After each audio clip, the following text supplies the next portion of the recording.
ఇప్పుడు ఫస్ట్ మన YouTube monetisation అవ్వాలంటే 4000 గంటలు మన వీడియోస్ని చూసి ఉండాలి. అది కూడా ఇప్పుడు 1 ఇయర్లో 365 డేస్లో. ఓకే, 1000 సబ్స్క్రైబర్స్ ఖచ్చితంగా ఉండాలి. 1000 సబ్స్క్రైబర్స్ ఉండాలి, 4000 వాచ్ అవర్స్ ఉండాలి. ఇది ఉంటే మనది మానిటైజేషన్ అవుతుంది. అందులో కూడా ఇంకా చాలా ఉంది. ఏదో 4000 వాచ్ అవర్స్ కదా అనేసి మనము ఏదో టీవీలో ఉండేది పెట్టేసినాం అనుకోండి, అట్లా లైవ్ కాపీరైట్ వచ్చేస్తుంది. చాలా చాలా చాలా జాగ్రత్తగా ఉండాలి. వీలైనంత వరకు మన ఓన్ వాయిస్తో ఇస్తే బెస్ట్. ఇప్పుడు నాకేమైందంటే నాది 7000 మంది ఉన్నారు సబ్స్క్రైబర్స్. మానిటైజేషన్ అయింది మొన్న. ఓకే, అయింది కదా అని హ్యాపీగా ఆ రోజు ఫుల్ పండగ.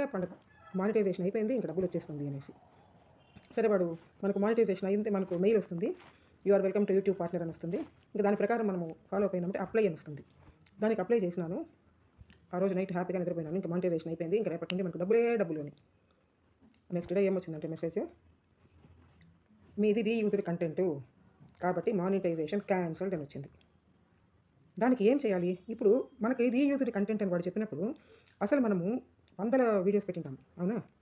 ఏది రీయూజ్డ్ కంటెంట్? యూట్యూబ్ వాడు చెప్పడు. రీయూజ్డ్ కంటెంట్ అని చెప్పడు వాడు. వాడు ఏం చేస్తాడంటే మనకు ఇప్పుడు ఏం చేయాలి దాన్ని రీయూజ్డ్ కంటెంట్ అని? దాని కింద 2 ఆప్షన్స్ మళ్ళీ ఉంటుంది. ఒకటి ఏముంటుందంటే మీరు ఒక 5 మినిట్స్ వీడియో చేసి మేము ఇట్లా రీయూజ్డ్ కంటెంట్ ఏం చేసినాము ఏమి దాని గురించి అంతా మీరు ఓన్గా మీరు మాట్లాడి వాడికి మనము పెట్టాలి. ఓకే, యూట్యూబ్ వాడికి అవన్నీ అందులోనే తెలిసిపోతుంది మనకి. మీరు ఒక లైన్లో వెళ్ళారంటే. లేదనుకోండి, నోరు మూసుకొని మళ్ళీ క్యాన్సిల్ అయిపోయింది కదా, మళ్ళీ మనకు వచ్చేంత వరకు వెయిట్ చేయాలి. ఓకే, తర్వాత ఏం చేయాలంటే ఒక్కసారి మన వీడియోస్ అన్నిటికి వెళ్ళి ఎక్కడైనా కాపీరైట్ ఉందా చూసుకొని డిలీట్ చేసేస్తే బెస్ట్. ఓకే, నేను అట్లే చేసినాను. సరే, చేసిన తర్వాత ఈ రీయూజ్డ్ కంటెంట్ రాకుండా మనము ఏం జాగ్రత్తలు తీసుకోవాలంటే, ఇప్పుడు చూడండి, కొన్ని ఫేస్బుక్లో కొన్ని వస్తూ ఉంటుంది వీడియోస్, కొన్ని మిలియన్లు ఉంటుంది. మనము ఆ వీడియోని డౌన్లోడ్ చేసుకొని మన యూట్యూబ్లో పెట్టామనుకోండి, రీయూజ్డ్ కంటెంట్. రెండోది, మ్యూజిక్ పెడుతూ ఉంటాము ప్రతి వీడియోకి. కొన్ని వీడియోస్కి కూడా పర్మిషన్ ఇస్తాడు, ఇచ్చినా కూడా కొన్నిటికి వచ్చి కాపీరైట్ పడుతుంది మనకి. మూడోది, మనము మొన్ననే నాకు జరిగింది ఏమంటే, నేను కిచెన్లో ఒక వీడియో చేస్తూ ఉన్నాను. నా మనవడేమో టీవీ పెట్టుకున్నాడు. సౌండ్ తగ్గించు నేను చెప్తూనే ఉన్నాను, తగ్గించినాడు. కానీ ఎక్కడో కొద్దిగా వచ్చేసింది. ఈ వీడియోలో పడిపోయింది కంప్లీట్ కాపీరైట్. చూసారా, నా ప్రమేయమే లేదు. సో మనం వీడియో పెట్టాలనుకున్నప్పుడు, వితౌట్ మ్యూజిక్ పెట్టాలనుకున్నప్పుడు టీవీ మొత్తం ఆఫ్ చేసేయండి. ఆఫ్ చేసి గమ్మన రూమ్లో కూర్చొని ఇట్లా చేసినారంటే మీకు ఏ సౌండ్ రాదు, ఏది కాపీరైట్ పడదు. ఇవన్నీ జాగ్రత్తలు తీసుకుంటేనే మనకు రీయూజ్డ్ కంటెంట్ అనేది రాదు. సరే, తర్వాత ఏం చేసినాను, ఇవన్నీ తీసేసినాను. నేను వెయిట్ చేసినాను ఒక 1 మంత్. క్యాన్సిల్ అయిన తర్వాత 1 మంత్ వెయిట్ చేసినాను. మళ్ళీ నాకు వచ్చింది, మెయిల్ వచ్చింది, మీది మానిటైజేషన్ అయ్యింది, ఇంకేం నో ప్రాబ్లం, ఇంకేం ప్రాబ్లం లేదు, నెక్స్ట్ స్టెప్ మీరు ఫాలో అవ్వచ్చు అనేసి. మానిటైజేషన్ అయిపోయిన తర్వాత ఏం చేయాలనేది అందరికీ వచ్చిన doubt. What to do next? What to do అంటే, ఇప్పుడు ఈ రోజైతే నాది November 25th నాది మానిటైజేషన్ అయింది. ఈ November 25th నుండి 1 ఇయర్ లోపు 365 డేస్ లోపు 4000 వాచ్ అవర్స్ మళ్ళీ మనం తెచ్చుకోవాలి. మీకు 365 డేస్ అంటే సంవత్సరం పట్టనక్కర్లేదు. మన అదృష్టం బాగుందనుకోండి, ఒక నెలలో కూడా మనది వీడియో కానీ వైరల్ అయిపోయిందంటే, లాంగ్ వీడియోస్ నేను చెప్పేది, 4000 అవర్స్ అనేది వచ్చేస్తుంది. No need to take 365 days, వాడు ఇస్తాడు టైం మనకి. అట్లా లేదనుకోండి, షార్ట్స్ ఉంటుంది కదా, అది వచ్చి 1 మిలియన్ వ్యూస్ రావాలి.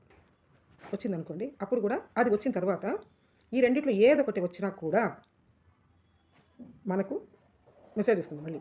ఏమని? మీ అకౌంట్ నెంబరు సో అన్ని డీటెయిల్స్ అన్నీ అడుగుతాడు. ఆ తరువాత మనం పెట్టే వీడియోస్కి మాత్రమే మనకు డబ్బులు వస్తుంది.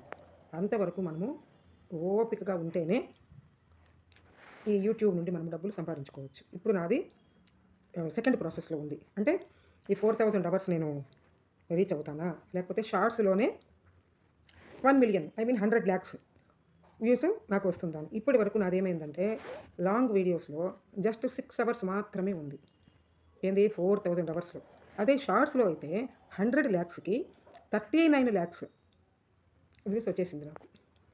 సో ఏది ముందు అవుతుందో తెలీదు. ఒకవేళ త్వరగా అయిందంటే I will get money from YouTube. అప్పటి నుండి మనము చాలా ఇంట్రెస్ట్గా మనం వీడియోస్ చేసినామంటే హ్యాపీగా మనం డబ్బులు సంపాదించుకోవచ్చు. ఒకటే చెప్తాను ఏమంటే, వీలైనంత వరకు అది మొత్తమే మనకి యూట్యూబ్ అంటేనే మనము వాయిస్ ఇచ్చుకొని నోరు మూసుకొని రూమ్లో కూర్చొని మనకు తెలిసిన మ్యాటర్ గురించి మనం మంచి కంటెంట్ గురించి చెప్పినామంటే మాత్రము హ్యాపీగా ఈజీగా మానిటైజేషన్ అయిపోతుంది. ఈజీగా we will get money. But content is very very important. మనం రూమ్లో కూర్చొని తలపేసుకొని చెప్పాలంటే కంటెంట్ చాలా బాగుండాలి కదా. మనం ఇట్లా కూర్చొని రామాయణం చెప్తా ఉంటే ఎవరు వినరు కదా. ఇంట్రెస్ట్ ఉండాలి కదా వినాలంటే. కాబట్టి చాలా జాగ్రత్తగా మీరు ఇప్పుడు నేను చెప్పిందన్నీ నాకు తెలిసినంత వరకు నా అనుభవంతో చెప్పింది ఇవన్నీ మీరు ఫాలో అవుతారని అనుకుంటున్నాను. Thank you. మన ఇంటి సంపద పెరగడానికి కొన్ని అద్భుతమైన వాస్తు చిట్కాలు చెప్తాను. వీలైనంత వరకు ఇలా ఉండడానికి ట్రై చేయండి. నెంబర్ 1, ఇంటి ఎదురుగా మెట్లు ఉండకూడదు. నెంబర్ 2, బీరువా ఎప్పుడు నైరుతి దిశలోనే పెట్టండి. నెంబర్ 3, ఇంటి గుమ్మం ముందు వినాయకుడి ఫోటో పెట్టారంటే చాలా మంచిది, అదృష్టము కలిసి వస్తుంది. నెంబర్ 4, పూజ గది ఎప్పుడు కానీ ఈశాన్యంలోనే ఉండేటట్లు చూడండి.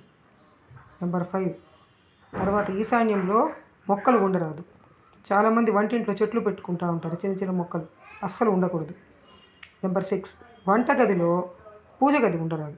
వంటగది సపరేట్గా ఉండాలి, పూజ గది సపరేట్గా ఉండాలి. ఎందుకంటే వంటగది ఎప్పుడు ఆగ్నేయంలో ఉంటుంది, పూజ గది ఎప్పుడు ఈశాన్యంలోనే ఉంటుంది. కాబట్టి ఈ రెండు కలిపి ఉండకూడదు, ఇంటికి మంచిది కాదు. లాస్ట్ది ఏమంటే ఇంటి గుమ్మానికి ఎదురుగా ముళ్ళ చెట్లు అస్సలు ఉండకూడదు. ఇవన్నీ వీలైనంత వరకు పాటించినామంటే ఏదో కొంచెమైనా మనకు మంచి జరుగుతుంది అనేసి ఒక నమ్మకం అంతే.